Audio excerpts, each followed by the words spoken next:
Magandang umaga sa inyo mga master, mga uncle dyan.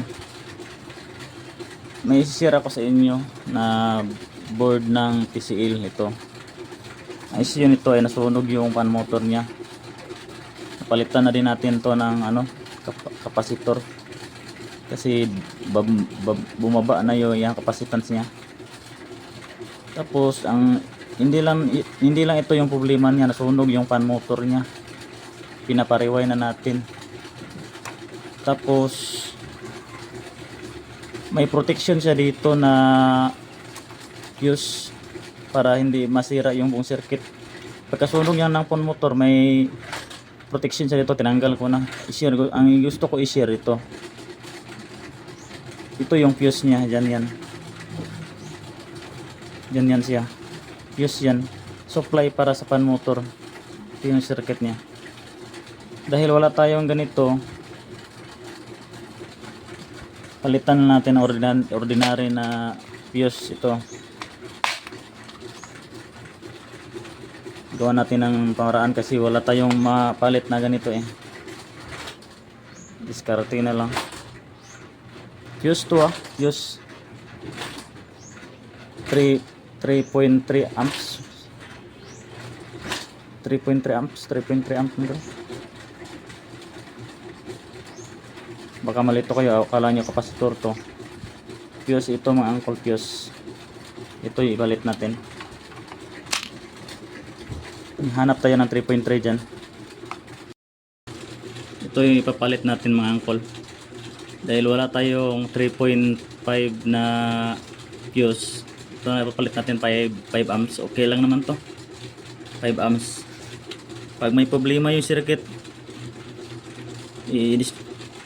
sasabog din naman to. Sobrang nipis lang sa loob. Ito yung ipapalit natin.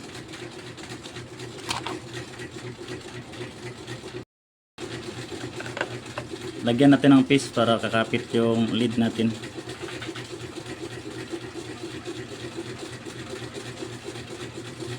Yan. Lagyan natin ng piece para kakapit yung soldering lead natin.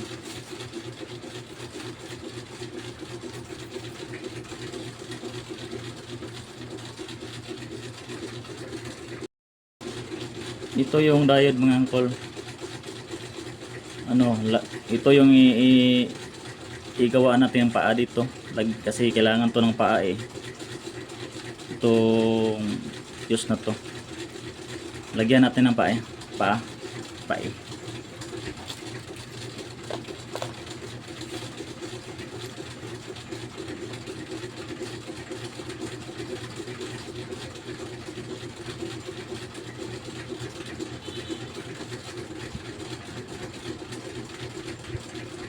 Yun.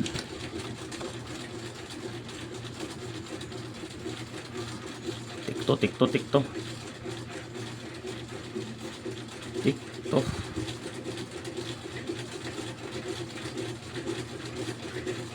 Yan.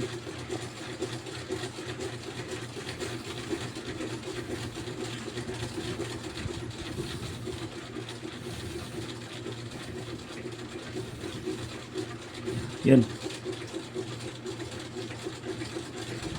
libre lait tayo mga kol.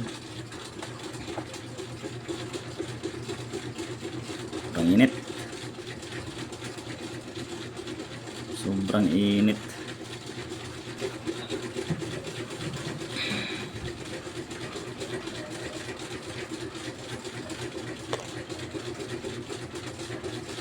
Sa kabila na naman.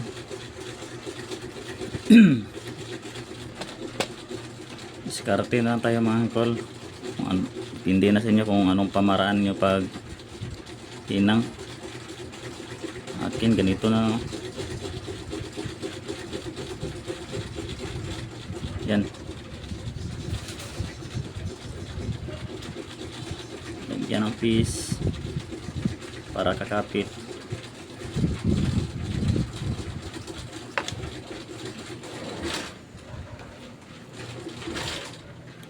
Tapos inang.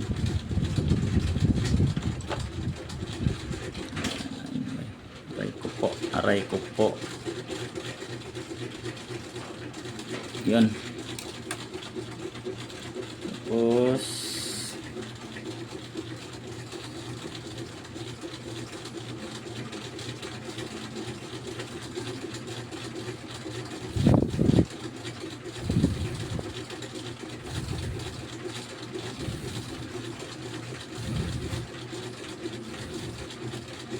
ihipan nyo lang mga angkol kasi matagal siya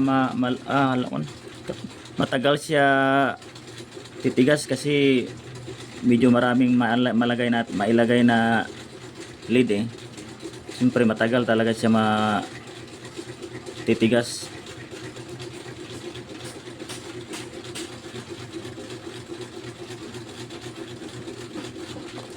Bagong diode to eh.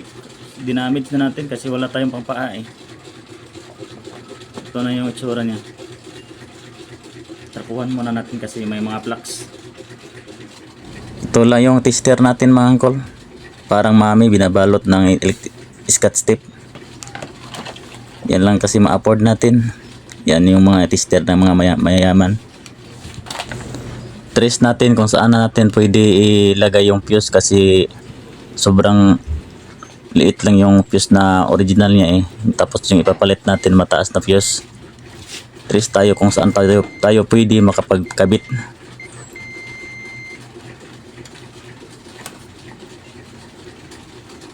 Yan, tester natin dyan. Tapos hanapin natin na kung saan tutunog. Doon tayo magtap ng fuse. Yan, tumutunog. Yan. Dyan tayo maglagay ng fuse. Pwede naman yan tanggalin. Kasi butas din naman yan. Diyan natin ilagay yung isang paa at doon din natin ilagay yung isang paa. Tanggalin lang natin yung circuit na yan. Tanggalan natin ng lead para makita natin yung butas. Test natin ulit, double check. Yun.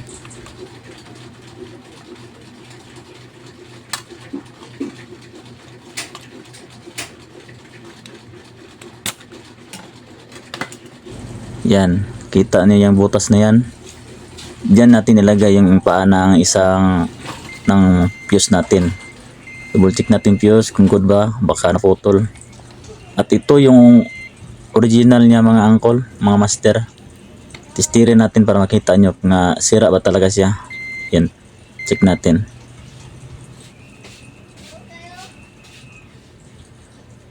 Parang sa tingin mo mahirapan, pero hindi naman mahirap pag-check niyan kasi inaanggol-anggol ko sa camera, baka hindi nyo maklaro. Dapat kasi tutunog yan, walang tunog. Ibig sabihin yan ay sira talaga yan mga angkol. Yan, dapat ganyan yung tunog niya. Oh, check natin ulit. Check natin ulit. Teka lang. Yan. Diba? Wala talagang tunog siya. Dapat tutunog yan eh. Ilagay na natin mga angkol. Diskarte na lang to talaga kasi wala tayong pamalit na ganyang klaseng pisa na fuse. Yan. Sakto lang naman siya. Swabe lang siya. Tapos hinanga natin.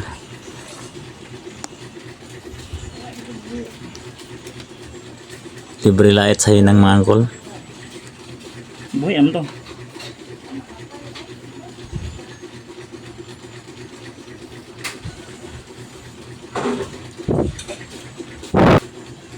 Libre light sa inang, hindi naman tayo ganun ka galing mag inang.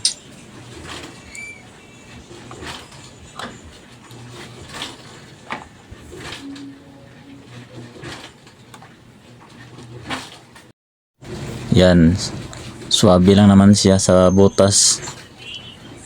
Wala talaga tayo mahanap na ganong pisa, kaya hanap diskarte na lang tayo.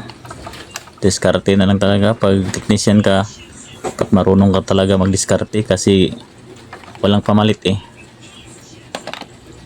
Yan yung original niya, hindi na nasira na siya, wala tayong pamalit na ganun.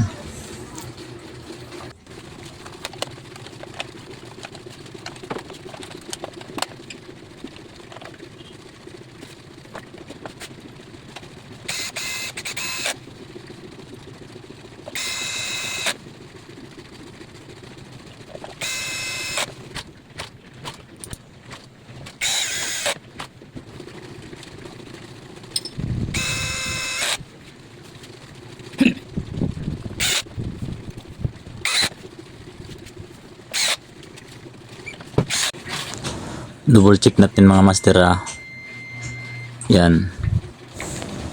Double check natin kung may continuity na ba patong supply ng fan motor.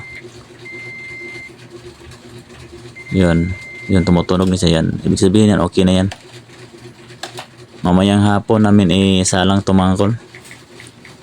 Subukan nating paandarin kung okay na ba talaga. Yun lang mga master. Salamat sa papanood. God bless inyong lahat. Keep safe sa biyahe. God bless.